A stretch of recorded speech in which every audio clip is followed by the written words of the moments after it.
Hello, my name is Aeneas Bonner. I'm an assistant editor at the Irish News. My role essentially is to look after the evening operation of the paper, to make sure the paper gets out on time and in good order every night. And I've been at the Irish News for 24 years now. It's the only place I've ever worked, and I enjoy the job a lot. Aeneas, to be honest, is probably the most unusual thing about me. It's a name that you will go a long way to find another Aeneas. It comes from Latin, but it's also the name of the church where my parents were married. I was the eldest child. But it's a very unusual one. I think people notice it in the paper, so it's good in terms of if you're a journalist to get you noticed. But people don't often remember it or know how to spell it, so I spend a lot of my time explaining it. I'm also a colonel as well. Once I was covering the American election, the presidential election in Kentucky, and there was a group of us journalists, and they made us all colonels in the army there. It's like I suppose getting the freedom of Kentucky. So like Colonel Sanders, the Kentucky Fried Chicken man. So technically I should be called Colonel Aeneas Bonner, although I don't I don't use it. Well, stories come from all over the place. I suppose the key thing is keep your eyes open, your ears open, and there are stories everywhere. Now, there are lots of official ways, official sources of getting stories. So, people, politicians, companies, all sorts of organizations put out, press releases and try and, they want to publicize things and get them in the paper. But much more so, it's from talking to people. If the clue is in the name of story. You're telling stories. You're telling people's stories. You're telling about people's lives and what's happened to them and what's important to them. And so I suppose you're picking up just from all sorts of conversations, from things that happen to people, from trying to contact people. When events happen, be they tragic or be they a celebration of something, and pulling that all together to have a good balance in the paper of kind of what you would call hard news of events that have to be covered, but also just interviews and just talking about people's lives, because that's what the news is. It's about people, and it's about what matters to them and what matters to their lives, and trying to share that. News has to be new. It has to be something that you didn't know before, and ideally it's something that either, well, you have to be interested in it. It might make you angry. It might make you, empathize. If it's, say for example, the war in Ukraine at the minute, you're learning new things, and it's very tragic, but it's telling those stories. It could be something that makes you laugh. It could be, I suppose, it's just something that you didn't know before that's going to be of interest.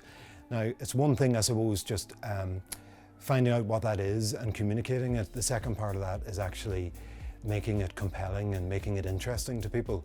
So that's where the writing side of it comes in. So you have the material that you have, and then you have to make it interesting to people. You have to tell it in as compelling and as if there's drama in it, convey that drama. If there's you have to illustrate it with quotes, with pictures, with headlines. Pull all of that together and give people the news, what is happening in as kind of interesting, as concise, as compelling as a way that, as if you were talking to a friend, that you can convey that excitement of what it is, but importantly do it in a balanced and in a responsible way as well, that people can trust, because the Irish News builds its reputation on trust, and people have to know that when they read it, it's going to be accurate and it's going to be interesting. So a headline is really the most important way that people access a story. Be it in a paper or online, you've got to assume that people aren't reading every word or every page. They're going to glance through at what's of interest. So in a headline, that's where you grab their attention. That's your chance to get them interested in the story and make sure that they read on. So really in just a few words, it could be 2 or 3, it could be 4 or 5, 6, you're trying to tell everything there is about that story, all the important facts, and do it in an interesting and exciting way so that they read on. Yeah, so newspapers have several layers of fact checking to make sure that nothing goes in the paper that we can't stand over and we can't be sure is true. Our reputation depends on it, and also if we print something that's false, then we could be sued over it, and it could cost a lot of money. So from the very start, you have to check what is the source of the information you have. Can you trust it? Is it someone you know? Is it from an official source? Then do you need to check it? Can you get somebody else to confirm it's true? Can you see it in black and white yourself and make sure it's true? Then does it need, if someone is making an allegation or claiming something, do you need to go to someone and get a response and make sure that there's balance in the story? And then, once the story is written and prepared, somebody else, will come with fresh eyes, will check it. Somebody else will look further down the layer, like myself will cast a final pair of eyes. So you can make sure that everything that's published, we can stand over every word of it. And what somebody's saying might necessarily be true, but at least we can make sure that it's balanced and that their opinion is, we can present it as opinion and not as fact. Newspaper, it's a confusing world. The internet in particular is full of information, and people come to the Irish News to someone they can trust, that they can separate the facts from the lies and the opinion from the truth, and that's our job. Well, the great thing about journalism is the unpredictability. You genuinely don't know from one day to the next what job you're going to be doing, what story is going to break. So you could find yourself called out to, it could be some terrible accident, it could be some, a visit of an important person, and you're really a ringside seat on history, I suppose. You're there. So, say for example, the US president's in town, Joe Biden's in town. You might be there and following around, and and being part of that, and it's a privileged position to be in, and you're reporting that. They talk about it as the first draft of history. You're the one who's bringing that information to people, and they're relying on you to tell that story.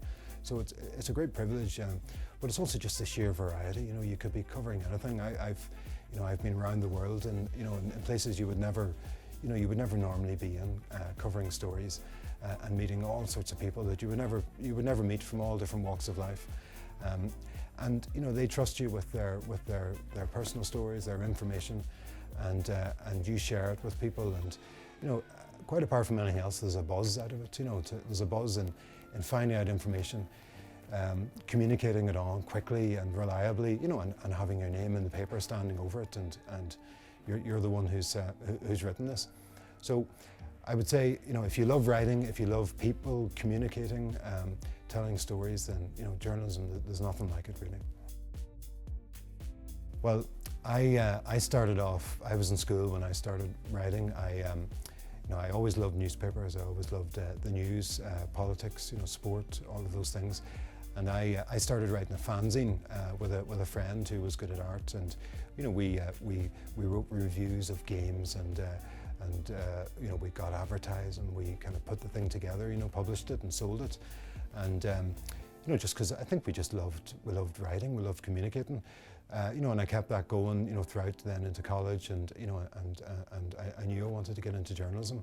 So I would say, if you're interested, write, find something, find a film you like, write a review of it, find a sports match, a football match, whatever it is, write about it, or a story you hear, interview somebody who's got an interesting story to tell, give it to a local paper, see if they'll print it. They might not. If they don't, maybe ask them what was it about it that didn't interest them, and do it better next time. Trial and error, learn your mistakes, but above all, write and just see if you enjoy it and find your writing style, and if you've got an interest and a talent, then you'll make a career out of it.